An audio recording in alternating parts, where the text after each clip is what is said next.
Bonjour à tous, j'espère que vous allez bien. Bon, je vous fais juste le point de situation de marché, OK? Parce que là, c'est pour bordel et nous, on a pas mal de choses à discuter. Par contre, je vais faire juste le Dow Jones, le Nasdaq et le DAX, OK? Je vais donner juste mon avis de cette semaine, qu'est-ce que je pense sur le Nasdaq. Sur la partie de la guerre, OK, moi, je ne me manifeste pas, OK, aucune manifestation là-dessus. Je vais vous dire juste la partie technique de marché, qu'est-ce que moi je pense et qu'est-ce que moi je pense que ça va arriver pour cette semaine, ok? Sans rentrer dans la partie politique et tout ça, parce que ça, vraiment, je fais pas aucun mot sur la partie guerre. Bon, là, on a le Nasdaq, ok? On a le Nasdaq sur le daily. Donc, le Nasdaq, c'est hyper simple. On a cette belle zone ici, ok? Et on a la zone majeure qui a été cassée, a été rebondie. Bon, ça a continué. Et là, on a eu cette rebond. Bon, je me permets de tracer mon Fibonacci. La casse, elle a été supérieure, donc, de validation à 23%. Donc, dans mon point de vue, sur ma utilisation de Fibonacci, on a en forte chance de venir chercher le 50% et après le 61%. Donc, quand on regarde les contextes généraux, vraiment, moi, je suis encore baissière. Encore, je suis dans le flux baissière. Pourquoi? Tant qu'elle ne me casse pas la zone de 38 ici, je ne veux pas commencer à faire des achats. Par contre, ça, c'est un niveau swing trade. Quand on vient sur le niveau intraday, OK, on va passer sur H1 pour voir. Bon, je me permets de tracer cette trade line ici, OK, et qui s'allie plusieurs points hauts. Donc, chaque fois, les points, c'est de plus en plus bas. OK? Et ça me donne ici le prochain. Donc là, on a deux choses à observer ici. J'ai un V-button ici, OK, qui est plutôt validé. Donc, je pense que l'ouverture du marché pour venir chercher cette zone ici de 38,2% des Fibonacci à notre trade line. Pour moi, point de achat des ventes. Vraiment, si pour moi, je vais commencer à faire des achats sur le Nasdaq, s'il passe la zone de 48 900. Au-delà, je vais commencer à penser des achats. Mais pourquoi? En petite casse, elle vient s'appuyer dessus et à partir de là, je peux chercher des achats. Pour l'instant, tant qu'elle est plus bas ici que ma zone, je continue à faire des ventes. Okay? Je continue à faire des ventes. Donc là, je vais baisser sur les graphiques de 5 minutes juste pour que vous observez un petit peu la dynamique de marché.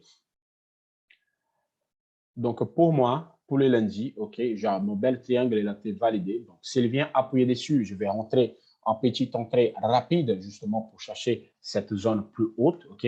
Parce que, en fait, si on continue avec, par exemple, ouverture de marché, un gap haussier, on va venir vraiment chercher cette zone plus haut. Donc, moi, à court terme, OK, à niveau de interest calc, je commence à rentrer en buy à cause de cette validation-là. De point de vue Ishimoku, on est quoi? On a la moyenne mobile 200 qui nous donne en belle direction, OK? On a pas mal en belle direction, OK? J'ai une petite sortie d'un noir, j'ai un petit peu validé et avec un signal avancé. Donc, on casse ici mon triangle, OK? Donc là, pour celui-là, c'est comme je montre toujours. Attends, je vais juste changer ça et changer les couleurs.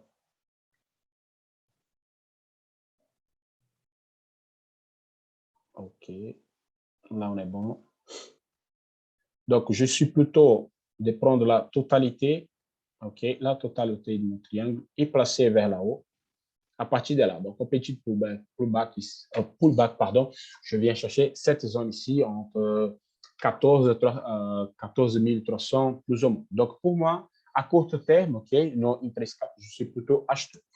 Qu'est-ce que ça peut me donner si j'arrive à ce niveau-là pour passer en vente? OK? Si j'arrive à cette zone-là, et après, par rapport aux stratégies, j'ai un poids de vente, je vente à la vente pour venir encore une fois chercher la zone de 14 000 points, qui est celui-là, la zone daily que je veux vous montrer. Donc, je reviens sur H1 juste pour celui-là. Donc, ici, on a notre ligne de daily que moi j'ai tracée. OK? Donc, on arrive à ce niveau-là, un petit signe, s'il ne casse pas vers là-haut, un petit signal de vente, OK, validé par les stratégies ou validé pour un figure chartiste, je rentre à la vente encore pour venir chercher le plus bas encore une fois. Par contre, à la casse ici, bien sûr, je vais attendre qu'il vienne s'appuyer encore une fois sur notre zone pour repartir.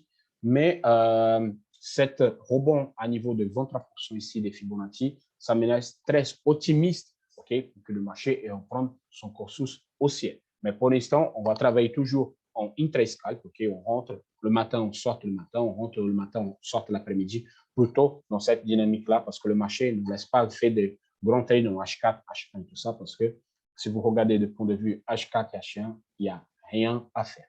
Vraiment, il n'y a pas de point d'entrée, il n'y a rien du tout. Donc, on va rester plutôt sur celui-là. On passe sur le Dow Jones. OK, le Dow Jones, c'est la même chose. En fait, le Dow Jones aussi, je me permets de tracer mon Fibonacci. Il a pété le 23%. OK, il a même clôturé en dessous de 38,2. Et là, c'est la grande question à se poser. Lui, il est venu carrément tester cette zone. Ça peut être juste un pullback pour retourner et continuer la correction. Ou il peut, cette semaine, OK, casser la zone de 50%. OK, et à partir de là, vraiment, je vais passer au marché haussier pour aller chercher le 100%. Et là, je peux faire montrer même en swing pour aller chercher le plus haut de 100%. Donc, de point de vue intraday, c'est là qui ça me reste un petit peu optimiste en relation les autres, c'est parce que le Dow Jones, OK, quand on prend notre trade line ici, il a cassé notre trade line. OK? Donc, comme sous ce niveau clé, vraiment, s'il vient retester cette zone, je peux rentrer en bail. Par contre, rien ne m'empêche de faire une vente ici à court terme. Je vais juste voir ici.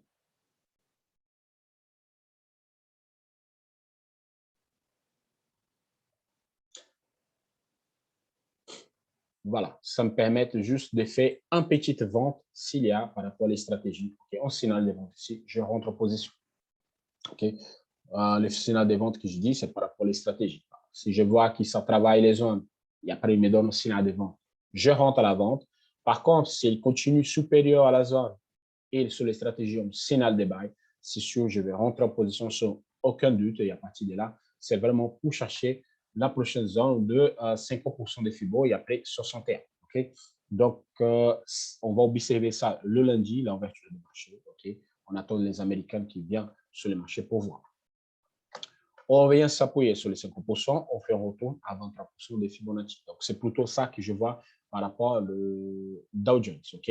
Mais c'est vraiment cette belle casse-là, ça me fait énormément plaisir. Donc, je crois que le Dow Jones, c'est le là qui se comporte bien par rapport au contexte de marché à ce moment-là.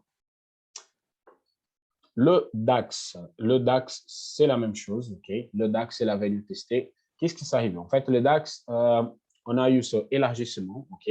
Il a complété le premier objectif de la figure, OK? Tout de suite, elle a rebondi. Elle a rebondi carrément. Par contre, le DAX, qui ça me tient, c'est justement cette zone-là. La zone, elle n'est pas du tout cassée. Donc, pour l'instant, je continue baissière sur le DAX. L'ouverture des marchés, si nous avons ici un gap haussier qui vient tester la zone, vraiment, j'attends une belle confirmation et je rentre à la vente encore une fois. OK, je suis plutôt à vendre le DAX tant qu'il est plus bas que cette zone. Parce que comme j'ai dit, la même situation pour le Dow Jones, peut-être c'est juste un pullback pour après chercher les plus bas. Parce que le premier objectif théorique de la figure, elle était attente, mais le 12e objectif, elle n'était pas attente. Attends, je vais vous montrer c'est quoi l'objectif théorique. Le premier objectif théorique de la figure, elle était parfaitement attente, okay, sur la clôture de chandelier. Par contre, le 12e objectif théorique, il n'était pas du tout encore attend. La totalité ici de la 12e touche et on projette vers le bas. Et nous avons ici la zone de 13 300. Ça donne plutôt sur cette zone-là. Donc, si on fait un pullback, on continue à corriger, on vient chercher carrément cette zone. Je vais la matérialiser pour être plus simple.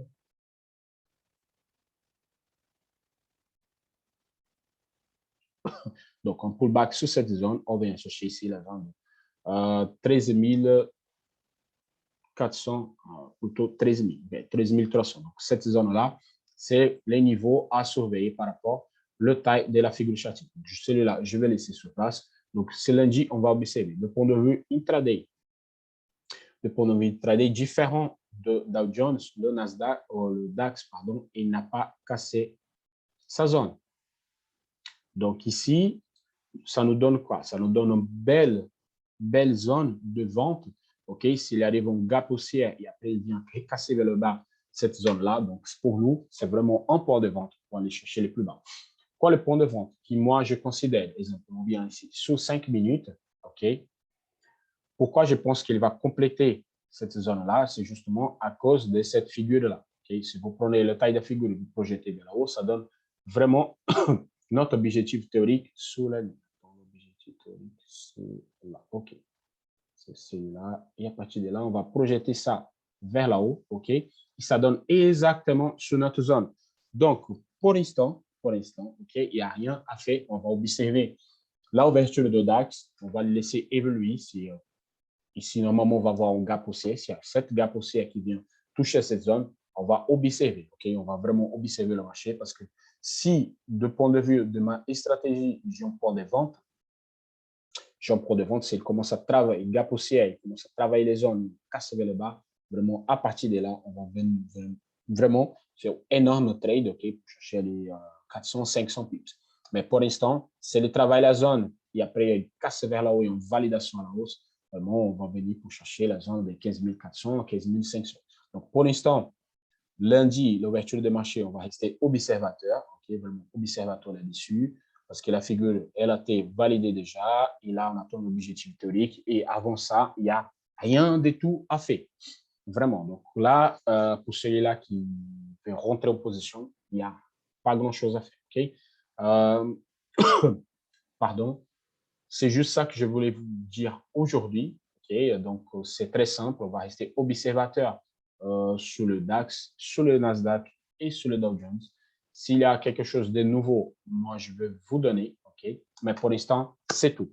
Passez un excellent fin de dimanche et on se voit à la prochaine. Au revoir.